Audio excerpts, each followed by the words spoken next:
History geographic channel में आप सबका बहुत बहुत स्वागत है। आइए भारत लोक और अर्थव्यवस्था की पुस्तक के छठे अध्याय जल संसाधन के सेकंड एपिसोड को शुरू करते हैं। और इसके पहले एपिसोड में हम लोगों ने जल संसाधन के कुछ प्रमुख बिंदुओं पर चर्चा कर चुके हैं और आज हम लोग जल संसाधन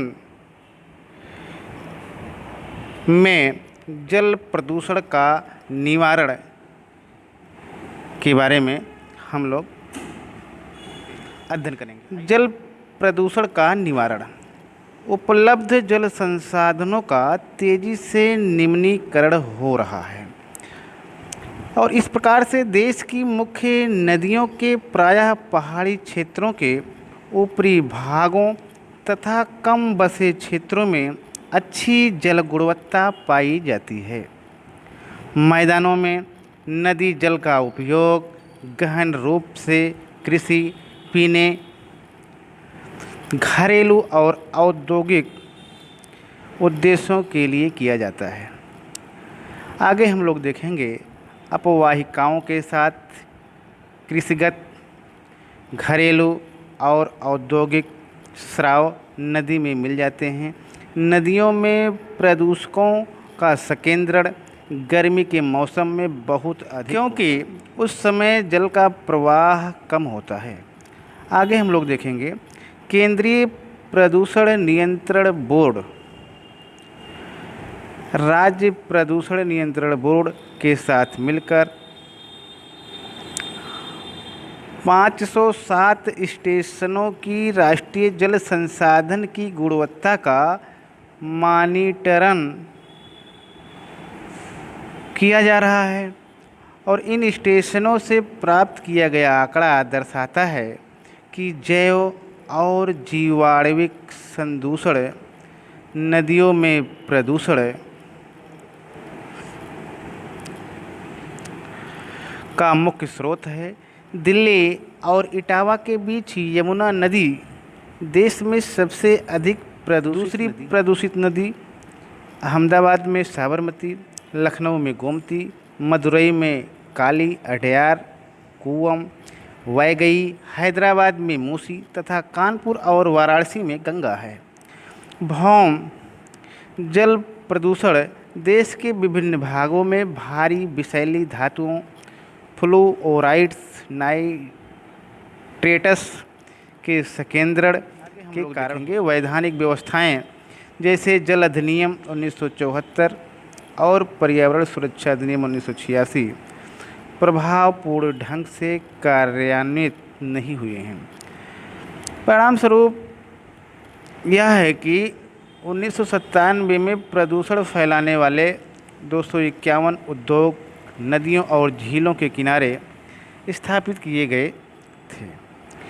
जल उपकर अधिनियम 1977 जिसका उद्देश्य प्रदूषण कम करना है, उसके भी सीमित प्रभाव जल के महत्व और जल प्रदूषण के अधिप्रभावों के बारे में जागरूकता का प्रसार करने की आवश्यकता है। आगे हम लोग देखेंगे जल का पुनः चक्र और पुनः उपयोग। पुनः चक्र और पुनः उपयोग दूसरे रास्ते हैं जिनके द्वारा अलवणीय जल की उपलब्धता को सुधारा जा सकता है।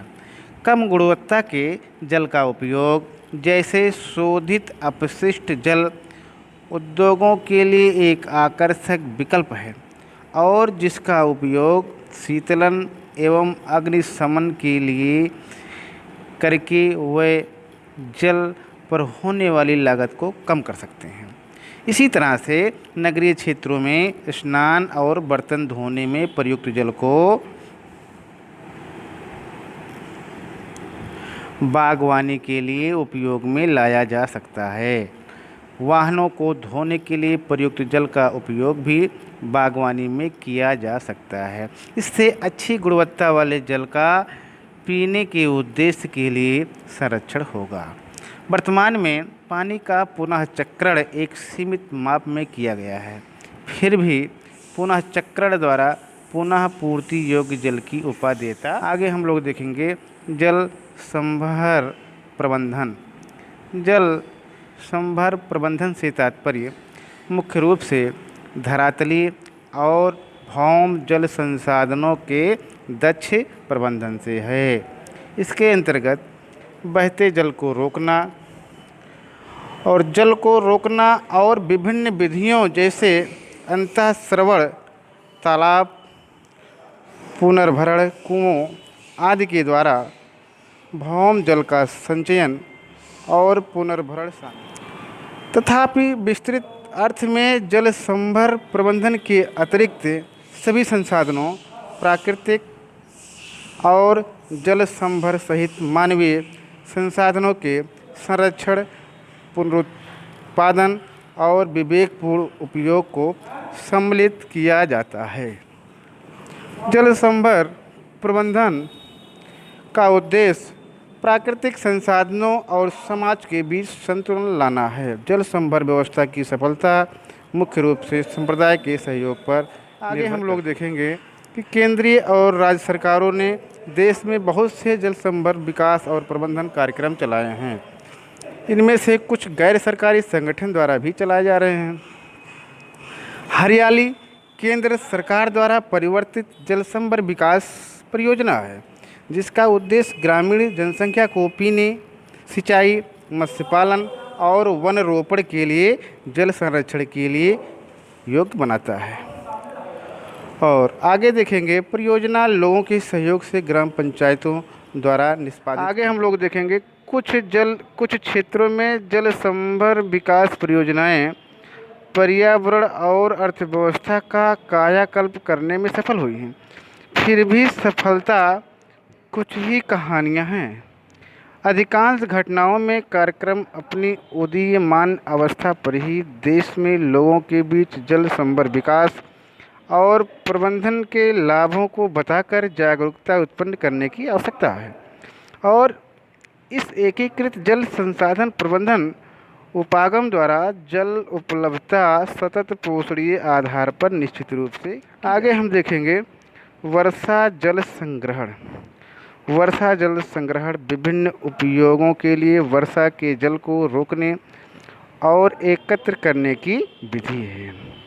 इसका उपयोग भूमिगत जल वृत्तों के पुनर्भरण के लिए भी किया जाता है। यह एक कम मूल्य और पारिस्थितिकी अनुकूल विधि है, जिसके द्वारा पानी की प्रत्येक बूंद संरक्षित करने के लिए वर्षा जल को नलकूपों, गड्ढों और कुओं में एकत्र किया जाता है। वर्षा जल संग्रहण पानी की उपलब्धता को बढ़ाता है, भूमिगत जल स्तर को नीचा होने से रोकता है, फ्लोराइड्स और नाइट्रेट्स जैसे संदूषकों को कम करके और मिश्रण भूमिगत जल की गुणवत्ता बढ़ाता है। इस प्रकार हम आगे देखते हैं। देश में विभिन्न समुदाय लंबे समय से अनेक विधियों से वर्षा जल संग्रहण करते आ रहे हैं। ग्रामीण क्षेत्रों में परंपरागत वर्षा जल संग्रहण, सतत संचयन, जलाशयों जैसे झीलों, तालाबों, सिंचाई तालाबों आदि। राजस्थान में वर्षा जल संग्रहण ढांचे, जिन्हें कुंड अथवा टाका के नाम से जानी जाती हैं, जिसका निर्माण घर अथवा गांव के पास या घर में संग्रहित वर्षा जल को एकत्र करने के लिए किया जाता है।